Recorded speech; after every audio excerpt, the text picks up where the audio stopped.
Rigtig hjertelig velkommen til alle hvide lyttere derude, og velkommen til Radio Ren.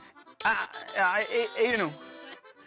Radioprogrammet, der renser ud i æteren og siger, fuck alle de fejlfarvet.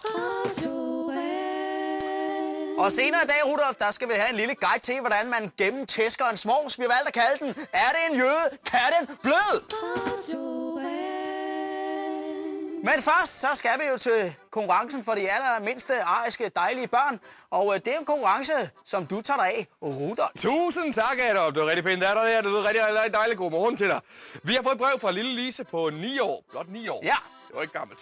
Hun skriver, en nære. Fy for satan! Men det er en god start. En nære står ved et busstopsted ved siden af en hundelort. En mand går forbi. Han peger på hundelorten og siger til næren, din søn er sgu smeltet.